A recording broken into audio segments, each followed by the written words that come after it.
bienvenue à tous et merci de nous avoir rejoints aujourd'hui pour cet atelier qui nous tient à cœur, Edith comme moi, puisque nous allons parler d'un sujet qui nous concerne tous dans notre quotidien et peut-être de façon plus professionnelle pour certains d'entre vous.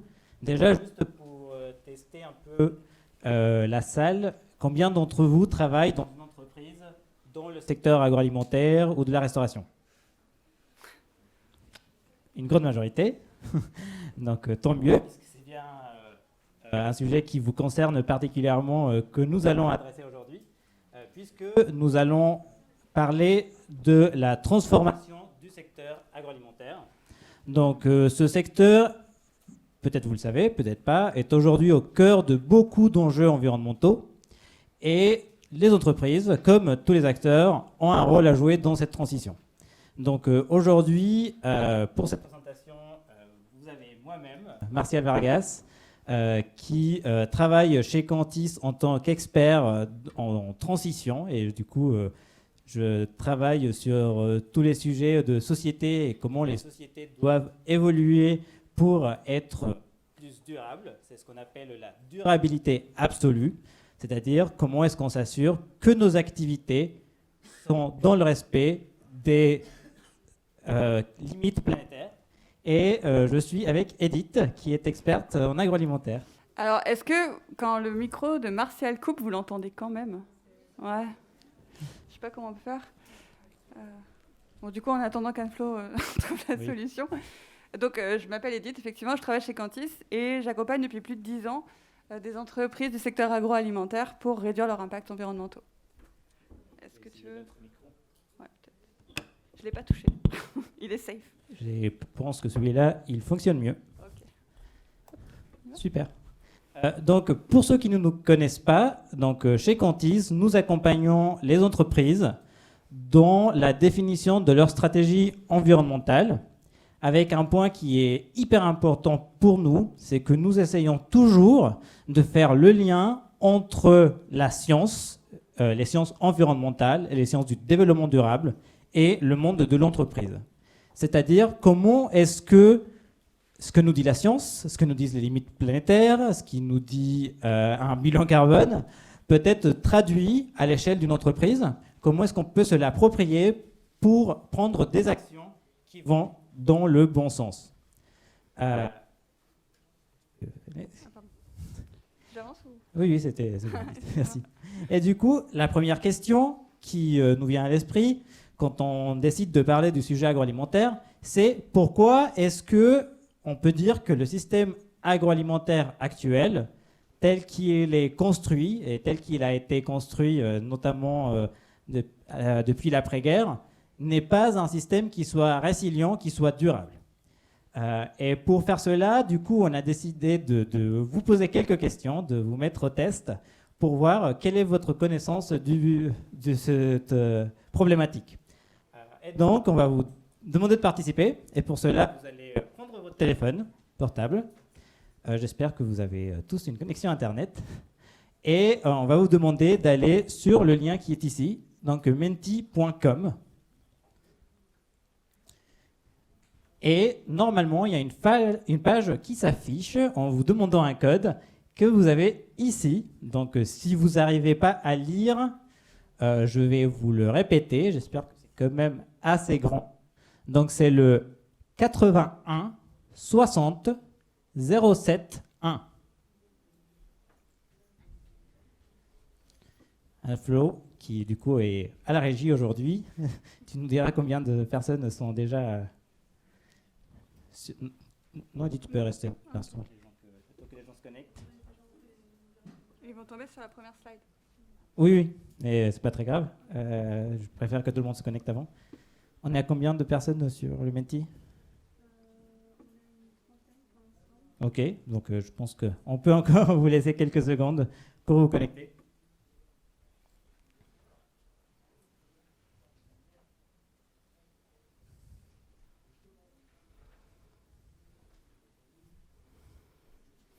Ok, on va dire que c'est bon. Donc, la première question qu'on voulait vous poser aujourd'hui, c'était quelle est la part des émissions de gaz à effet de serre sur Terre qui peuvent être considérées comme étant produites par le secteur agroalimentaire dans son ensemble, et notamment aux activités agricoles. Donc vous avez 3 réponses, 4 réponses possibles.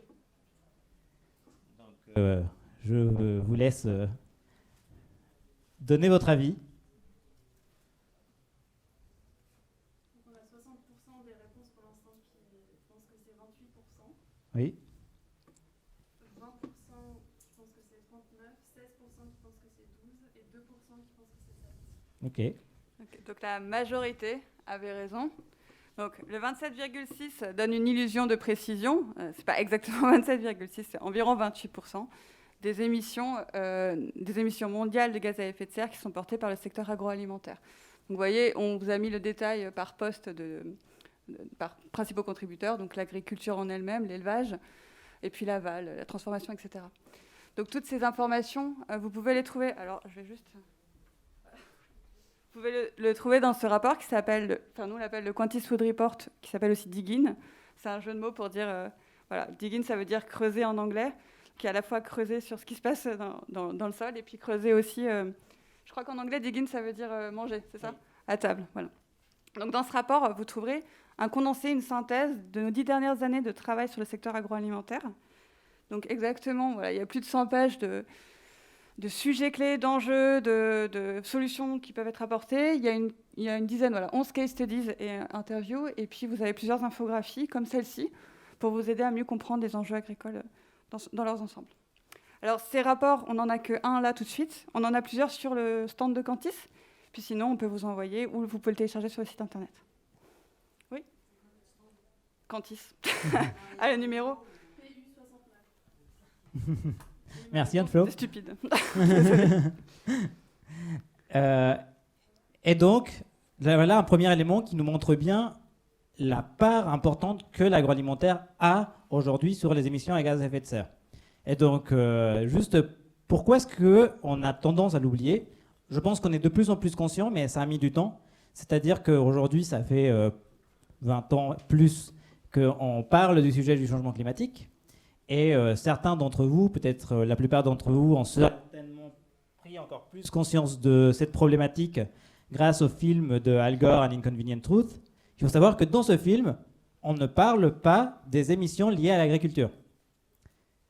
Et ce qui montre aussi un décalage de perception entre la réalité et ce qu'on pensait ou ce qu'on voulait croire sur le changement climatique. Aujourd'hui, on ne peut pas nier l'impact de l'agroalimentaire dans cette problématique. Une deuxième question pour vous, du coup. Est-ce que vous savez quel est le nombre d'animaux d'élevage par personne ? En gros, pour chacun d'entre nous, quel est le nombre d'animaux d'élevage qui existent sur Terre ? Donc pareil, vous avez plusieurs réponses possibles.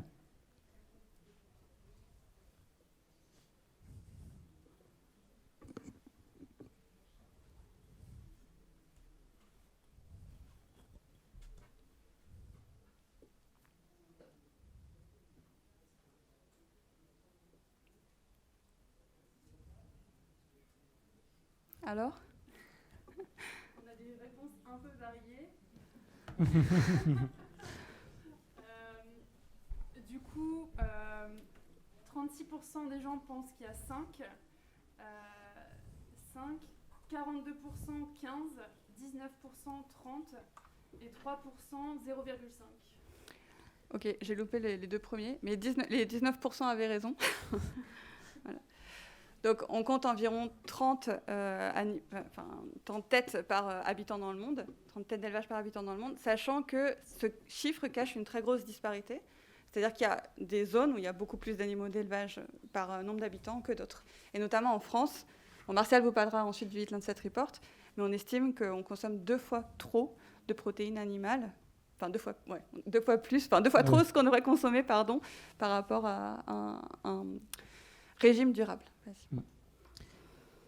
Donc voilà encore une preuve de ce problématique de l'agroalimentaire, c'est-à-dire qu'il y a une grosse disparité, donc ça aujourd'hui le chiffre ne le montre pas, mais on sait que d'un point de vue de régime, et d'ailleurs ce que serait un régime sain, beaucoup de pays, voire la plupart des pays, n'ont pas des régimes sains. C'est-à-dire qu'on a des régimes en Occident qui sont surprotéinés, très riches en sucre.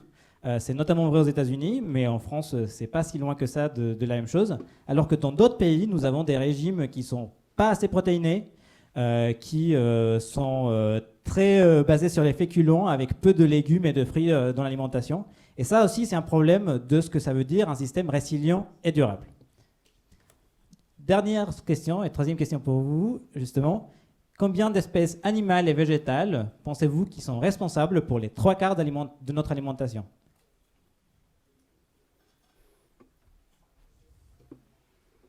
C'est-à-dire, si on prend le top X d'espèces végétales et animales, combien il faut sélectionner pour avoir 3/4 de ce qu'on mange ?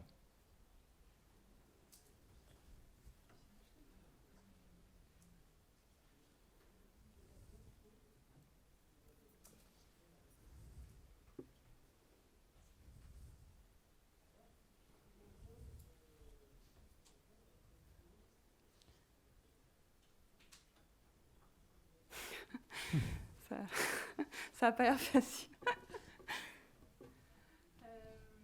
Alors, il y a 77% des personnes qui pensent qu'il y a 12 végétales et 5 animales.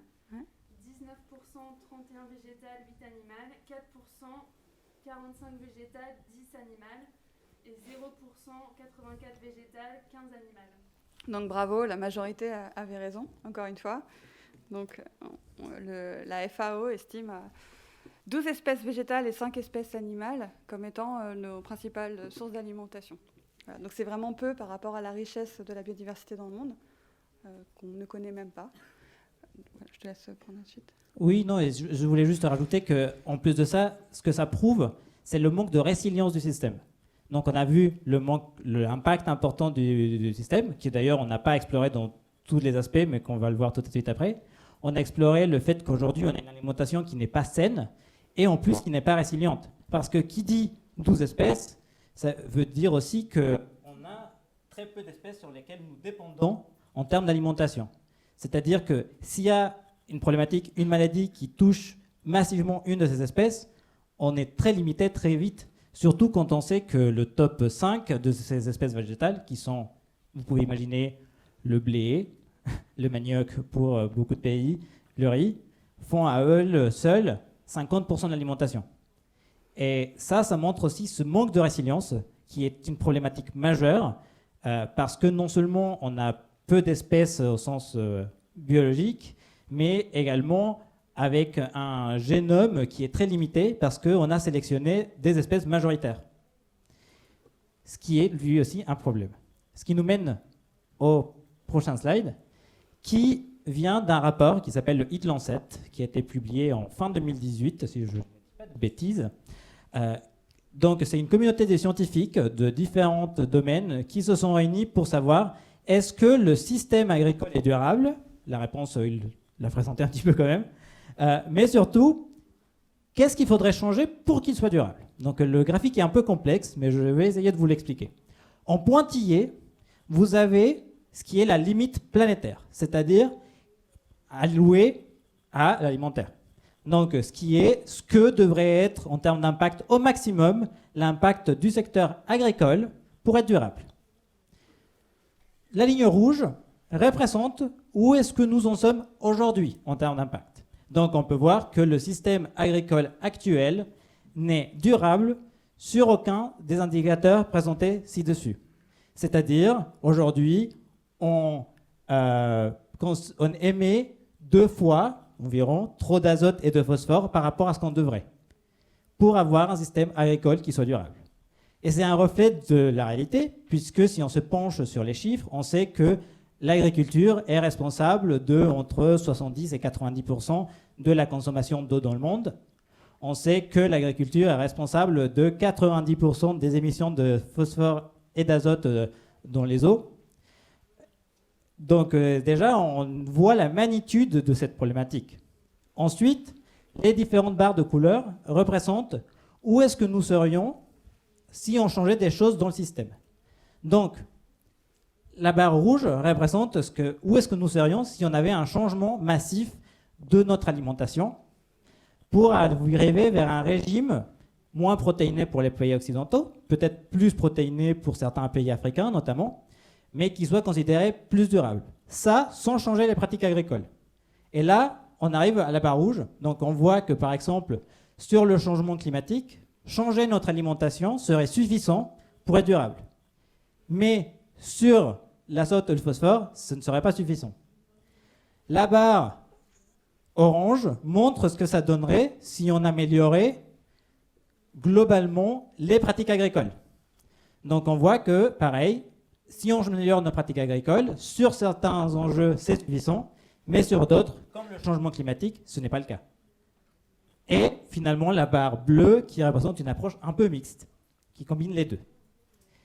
Ce que ça veut dire, quelque part, c'est qu'aujourd'hui, on se rend compte que pour avoir un système agricole durable, on doit changer nos pratiques agricoles, les modes de production, mais également nos régimes.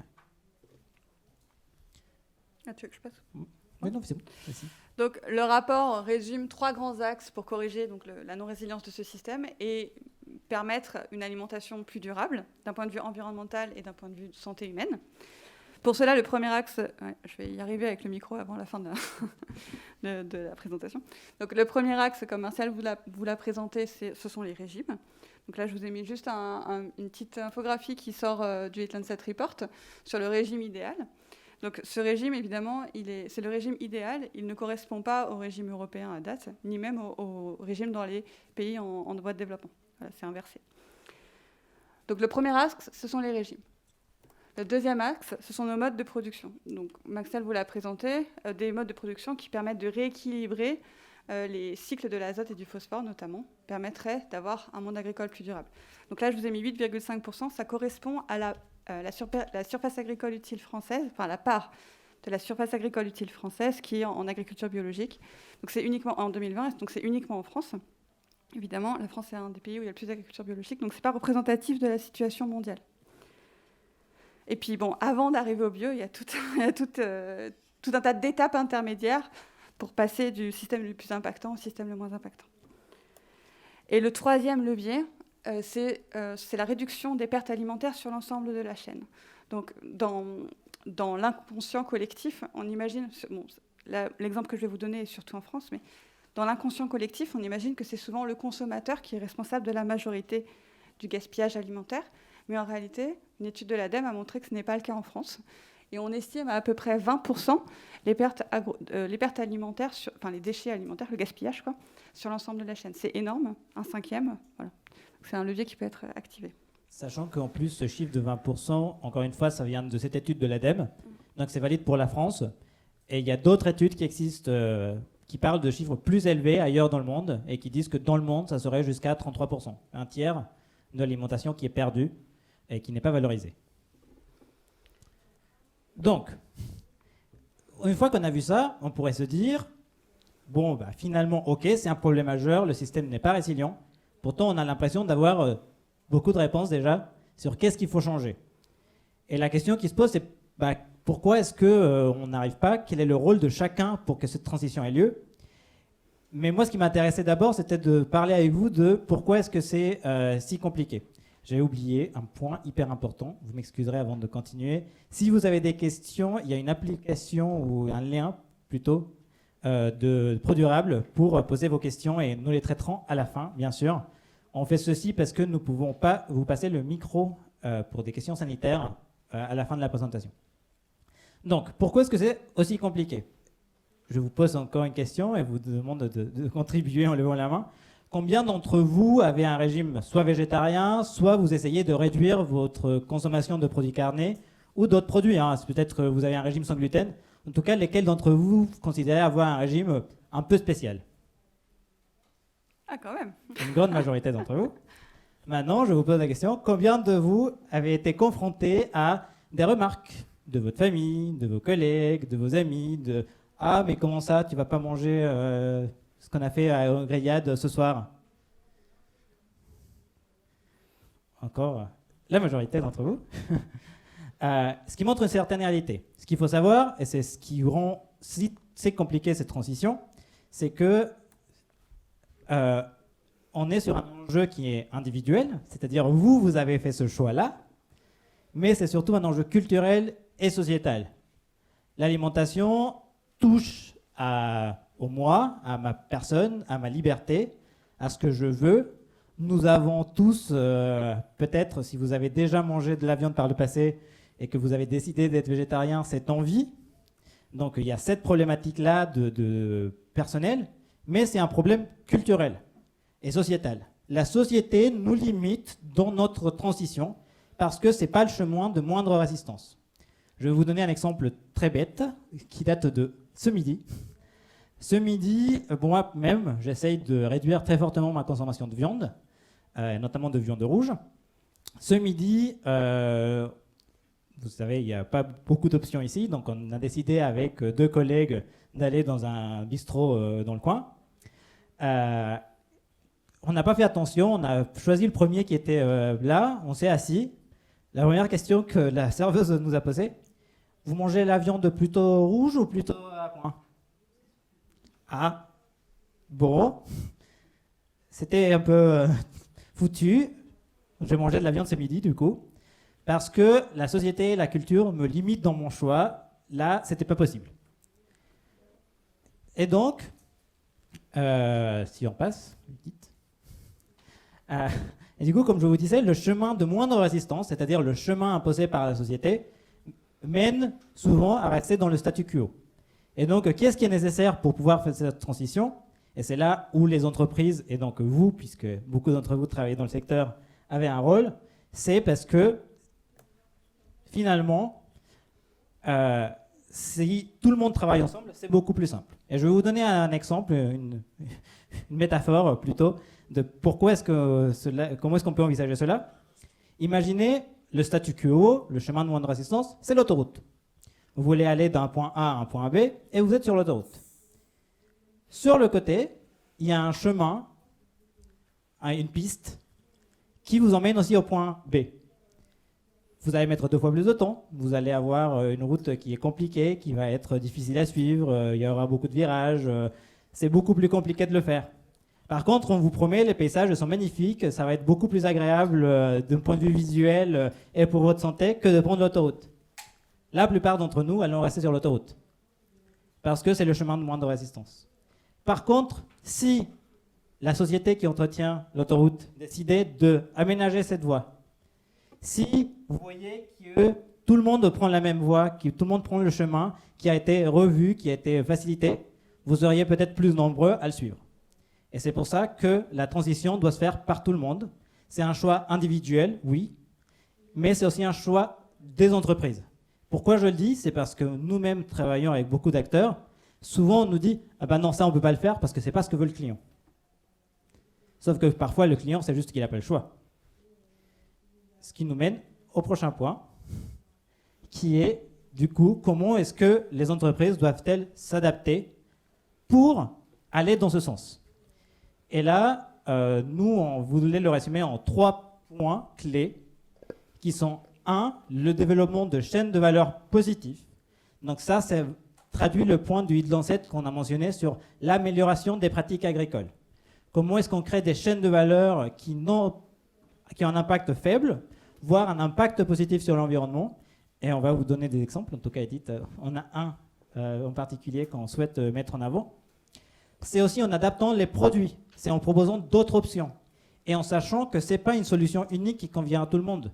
On vous a dit aujourd'hui, les entreprises se doivent de proposer moins de produits carnés peut-être ou moins protéinés en Europe parce qu'on est dans une surconsommation de protéines d'un point de vue diététique qui a un impact sur l'environnement, mais cette solution ne sera pas adaptée dans d'autres marchés. Et ça aussi, il faut le prendre en compte. Et finalement, le support aux consommateurs, c'est-à-dire c'est beau de proposer des solutions au moindre impact et de réduire l'impact des produits, mais il faut aussi accompagner les consommateurs dans cette transition, les faire comprendre ce qui est le problème et les aider dans cette transition, aménager la route qui part un peu en piste maintenant, mais la faciliter pour que ce soit plus simple. Et on voit des gros acteurs qui s'engagent dans ce type de démarche et qui intègrent ces différents volets dans leur stratégie. Là, je vais vous donner un exemple qui est souvent critiqué par l'entreprise, mais on trouvait que ce qu'ils font aujourd'hui dans leur nouvelle stratégie, que nous les avons aidés à construire, va dans le bon sens, qui traite des 3 volets que j'ai évoqués. C'est Starbucks. Starbucks, aujourd'hui, ils s'engagent à avoir des chaînes de valeur positives. Notamment, ils ont lancé tout un programme pour faire de l'agroforesterie sur les plantations de café auxquelles ils achètent le café pour avoir des grains de café le plus durable possible. Ils s'engagent, et ça c'est quelque chose qu'ils avaient déjà lancé mais qu'ils renforcent aujourd'hui, sur la création de nouvelles solutions pour leurs consommateurs. Donc ça veut dire quoi? Ça veut dire de lait végétaux qui sont plus facilement accessibles aux consommateurs et qui sont plus communiqués. Donc dire aux consommateurs, vous pouvez prendre votre cappuccino avec du lait d'amande si vous voulez, ou du lait de riz.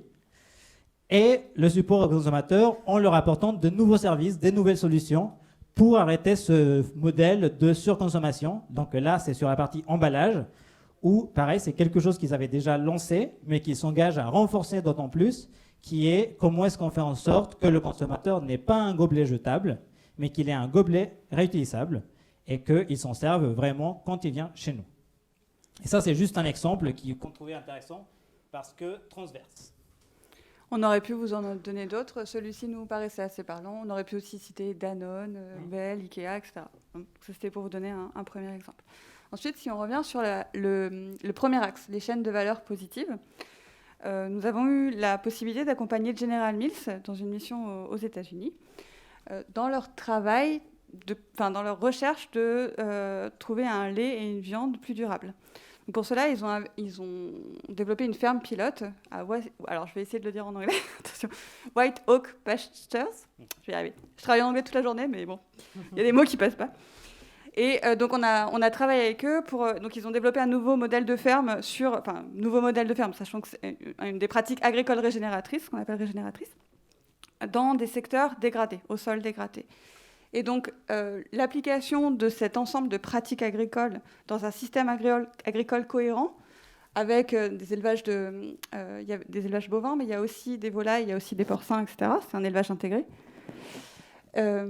Vous pouvez avoir un bilan par kilogramme de viande qui est négatif, c'est-à-dire qu'ils stockent plus de carbone par an qu'ils n'en émettent. C'est un cas très particulier. En France, c'est difficile d'arriver au même stade parce que nos pratiques sont beaucoup moins impactantes que la moyenne nationale américaine. On a des sols beaucoup moins dégradés aussi qu'aux US. Donc nous, c'est plutôt rare d'arriver à une balance négative, mais on peut quand même vraiment réduire les impacts de la production de la filière bovine via des systèmes plus cohérents. Sur le deuxième point, donc d'avoir de plus en plus de solutions, là on voit qu'il y a plein d'acteurs qui s'engagent. Ça, vous en avez sûrement entendu parler et on ne voulait pas s'attarder parce qu'on en voit de plus en plus. Donc il y a des acteurs comme Impossible Foods qui deviennent des noms courants, ou Beyond Meat, que nous avons eu le plaisir d'accompagner également dans l'évaluation de leurs enjeux et de leurs impacts, et qui aujourd'hui sont utilisés partout. Mais ça s'étend, on voit de plus en plus d'exemples. Le deuxième exemple était particulièrement intéressant parce que c'est une chaîne des restaurants qui avait mis une option de substitut de viande dans leur menu. Et en fait, ça s'est vendu tellement bien qu'ils ont décidé d'ouvrir une deuxième chaîne qui était 100% végétarienne. Mais on voit aussi des grosses entreprises comme Bell qui aujourd'hui s'engagent dans cette voie avec l'acquisition d'entreprises qui sont plutôt spécialisées dans les substituts végétaux pour certains de leurs produits. Mais voilà, ça c'est des exemples très communs, donc on voulait aller un peu plus loin et vous présenter un autre exemple qui traite non seulement de comment est-ce qu'on remplace les produits qu'on donne directement aux consommateurs, mais également comment est-ce qu'on remplace les produits que nous utilisons dans nos chaînes de valeur. Alors, Insect est une société qui a été créée il y a un peu plus de 5 ans, avec laquelle on travaille depuis environ 5 ans, et qui a pour objectif de départ de produire des protéines plus durables à partir d'insectes. Donc, aujourd'hui, il ne vise que l'alimentation animale, donc vous n'allez pas trouver d'insectes au supermarché pour le moment provenant d'eux. Mais voilà, ils ont souhaité adresser le problème des protéines, fournir des protéines plus durables. Et depuis le début de leur création d'entreprise, tout ce qu'ils font, c'est de réduire au fur et à mesure leur impact. Ils ont eu d'abord une petite usine pilote, puis une usine un petit peu plus grosse, puis là maintenant il y a une très grosse en construction. Et donc à chacune des étapes de leur croissance, ils ont toujours cherché à améliorer leur bilan et à le réduire. C'est vraiment un processus itératif dans la durée et qui leur permet aujourd'hui d'arriver sur certains aspects à la neutralité carbone. Et le dernier volet, qui est le volet de comment est-ce qu'on peut accompagner les consommateurs dans leur démarche et comment est-ce qu'on change des problèmes systémiques. Et là, il y a plein d'acteurs. Pareil, on a décidé de ne pas trop s'attarder sur tous les exemples parce que vous en connaissez sûrement certains. Vous connaissez sûrement Phoenix, qui font tout ce travail sur comment est-ce qu'on réduit les pertes alimentaires. Mais il y en a d'autres, par exemple les Frigos Jaunes, qui était une entreprise qui s'est créée pour que tous les restes alimentaires issus de la restauration collective soient revalorisés par les salariés de l'entreprise, par exemple, dans laquelle c'était fourni, ou des mouvements, carrément, qui cherchent à sensibiliser le consommateur, à l'engager, à changer ses pratiques, comme c'est Slow Food. Donc, Slow Food, c'est justement un mouvement qui vise à encourager la restauration qui est locale, qui est de saison et qui est durable pour faire un peu contre le côté du fast-food, et aussi qui cherche à protéger le patrimoine culturel du point de vue agroalimentaire qu'il peut y avoir dans une région. Et donc c'est là où c'est intéressant, c'est qu'eux, ils cherchent notamment à accompagner les restaurateurs pour qu'ils changent leurs pratiques. Parce que les restaurateurs, eux, sont confrontés aux mêmes problématiques que nous. Combien d'entre nous arrivons au supermarché, est-ce que c'est de saison, c'est pas de saison, bon, il y en a, il vient de France, donc c'est que ça doit être de saison. Les restaurateurs, c'est pareil. Donc, eux aussi, on doit les accompagner pour les sensibiliser à ces problématiques et à changer leur démarche. Du coup, si on arrive à la conclusion et on voulait vous faire passer principalement 3 messages. Le premier est clairement, et vous vous en doutiez, sinon vous ne seriez sûrement pas venus, c'est que le système agroalimentaire actuel n'est pas durable. N'est pas durable parce qu'il a un fort impact, parce que les régimes que nous avons ne sont pas sains, et parce que c'est un système qui n'est pas résilient, c'est un système qui se doit de changer, parce que sinon, de toute façon, il aura ses limites. Et ces changements qui sont nécessaires pour atteindre ça doivent s'opérer à tous les niveaux, individuels, sociétal et d'entreprise. Et c'est un changement qui doit se faire de façon commune, parce que si nous ne les abordons pas de façon commune, nous ne pourrons pas les mener.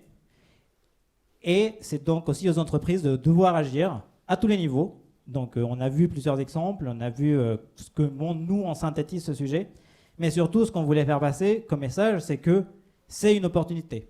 C'est pas qu'un risque, c'est-à-dire que là, les exemples qu'on vous a montrés, que ce soit General Mills, que ce soit Starbucks, que ce soit Phoenix ou le Frigo Jaune, voient ça comme des opportunités pour changer leur façon de faire et trouver des nouveaux services, des nouvelles solutions. Et donc, ce qu'on voulait vous demander, et ce qui est illustré ici, c'est quel chemin est-ce que vous allez vous prendre aujourd'hui, du coup? Le chemin facile, l'autoroute, ou le chemin qui est un peu plus difficile, mais qui pourra peut-être encourager d'autres à vous suivre. Et pour arriver là, en espérant que ce soit plutôt ça la réponse, on voulait vous demander de prendre 2 minutes pour écrire dans un post-it, dans votre carnet, dans ce que vous voulez, ce que vous avez retenu de la présentation aujourd'hui, ce que vous avez prévu de partager, de regarder plus en détail, d'approfondir.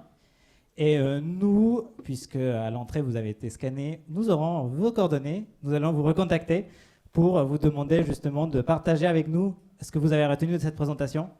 On lance cette démarche parce que ça a été prouvé, c'est Edith qui m'a passé l'info, que quand on vous demande à la fin d'une présentation de comment est-ce que vous allez agir et de prendre action, il y a, je ne sais plus combien de plus de chances. 50%. 50% plus de personnes qui vont vraiment mettre en application ce qui a été partagé aujourd'hui. Et donc pour nous, c'est hyper important que ce soit le cas. Et sur ça, merci beaucoup. Et on est prêt à répondre à vos questions. Merci.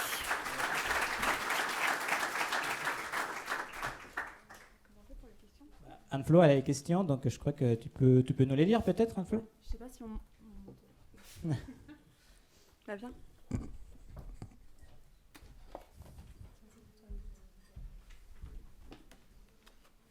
Alors, ok, on commence par celle-ci. Donc pour White Oak, c'est pas sympa. Pour White Oak Pastures, quelle est la technique utilisée pour stocker le carbone dans le sol? Donc il y a déjà un passage à l'élevage à l'herbe plutôt qu'un un élevage en feedlot. Donc on va rajouter un temps je vais y arriver, un temps de pâturage pour les animaux. Ensuite, ils sont quasiment en ils sont autosuffisants.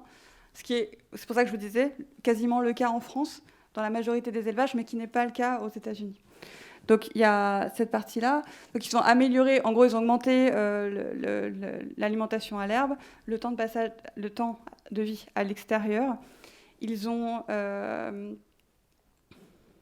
c'est les deux principaux leviers.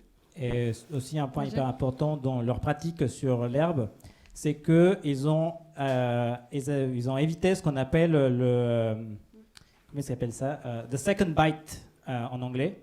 C'est-à-dire que quand on laisse des animaux faire du pâturage, dans beaucoup de cas, ils finissent par arracher l'herbe au lieu de juste la tondre, on va dire. Ce qui est l'image qu'on peut avoir d'un mouton. Un mouton, il tond l'herbe. Mais forcément, si on le laisse trop longtemps sur un même champ, il va finir par arracher l'herbe parce qu'il n'a plus rien à manger.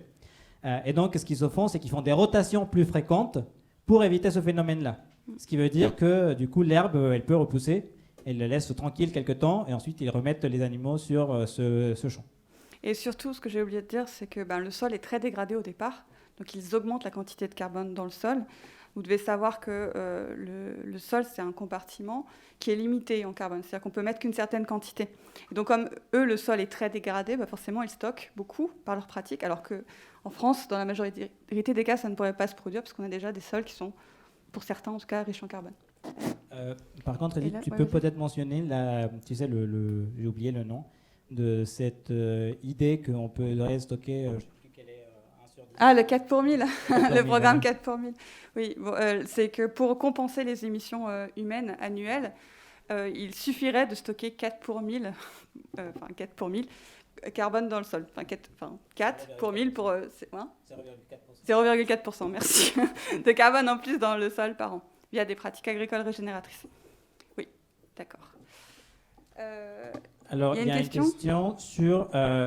quid de la santé humaine quand on remplace de la viande par des substituts végétaux ultra transformés? On est plus proche de la chimie que de la cuisine. Donc c'est une bonne question à laquelle je n'ai pas forcément de réponse parce que c'est vrai qu'il n'y a pas eu, à ma connaissance, des études de grande échelle sur qu'est-ce qui se passe chez quelqu'un qui mange de l'Impossible Burger à tous les midis pendant 5 ans, ce qui serait probablement nécessaire pour voir les effets. Donc il n'y a pas le cas. Après, comme je vous disais, dans les faits, aujourd'hui, on a une alimentation qui est surprotéinée. Donc de toute façon, on n'est pas forcément toujours à dire il faut le remplacer par d'autres protéines. On peut aussi réduire la quantité de protéines. Ensuite, pour vous, l'agriculture bio, rapport aux 8,5% de la SAU sur les premières slides, est-elle la solution la plus résiliente? Quid de l'agriculture de conservation? Donc, ce qu'on vous a dit au départ, c'est qu'il y a tout un panel entre l'agriculture conventionnelle actuelle et l'agriculture bio. L'agriculture bio, on sait tous qu'elle ne peut pas être appliquée à l'ensemble du monde pour nous nourrir tous. C'est pas possible, il n'y a pas assez de surface. Donc, c'est pas... l'agriculture de conservation, l'agriculture intégrée, l'agriculture bio, tout ça, ce sont des leviers qui nous permettent d'aller vers une agriculture plus résiliente. Il n'y en a pas, a priori, à date, il n'y en a pas une qui est absolument meilleure pour l'ensemble du monde à 100%. Je ne sais pas si j'ai été claire. En gros, tu veux expliquer, Martial, peut-être mieux? Non, mais si, j'allais compléter ce que tu disais, Edith, par le fait qu'en effet, quand on parle d'améliorer les pratiques agricoles, ça ne veut pas dire passer au bio nécessairement dans 100% des cas. C'est pas exactement ça non plus. Il faut savoir qu'aujourd'hui, on a aussi beaucoup de pratiques qui sont juste mauvaises du manque de formation. C'est-à-dire que si vous allez dans des pays en développement, c'est le cas de l'huile de palme notamment, il y a beaucoup de personnes qui se mettent à produire de l'huile de palme parce qu'ils n'avaient pas d'autres revenus, parce que le gouvernement les a encouragés à produire de l'huile de palme, mais ils n'ont aucune connaissance technique sur la production de cette culture. Et donc, vu qu'ils n'ont aucune connaissance technique, ça se traduit généralement par une surutilisation de produits phytosanitaires, ça se traduit par des mauvais rendements et donc par la nécessité d'avoir encore plus de surface pour produire. On a cet exemple-là, on a des exemples également pour la production de cacao ou d'autres aliments qui viendraient d'arbres fruitiers. Tout ce qui est arbre fruitier, vous savez, ça a une durée de vie au bout d'une certaine quantité d'années, c'est peut-être 30, 40, 50 ans, un arbre fruitier ne produit plus. Sauf que dans certains pays, pareil, c'est des personnes qui n'ont pas été formées.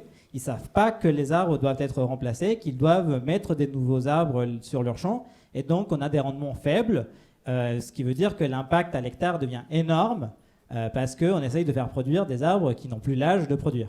Et c'est ce genre de pratique aussi que nous devons changer à l'échelle planétaire pour lutter contre les impacts du secteur. Alors, les dernières questions sont assez en lien. On ne vous a pas cité tous les types d'agriculture qui existent. Oui, on a terminé. On ne vous a pas cité tous les types d'agriculture qui existent. Ce qu'on veut surtout que vous reteniez, c'est qu'il existe, pour le moment, le système n'est pas résilient, qu'il existe des leviers. La solution est à apporter au cas par cas. Pour certains, ça va être la permaculture. Pour certains, ça va être le bio. Pour certains, ça va être l'intégré, etc. Et que vous pouvez faire quelque chose et il est possible de faire quelque chose. Merci.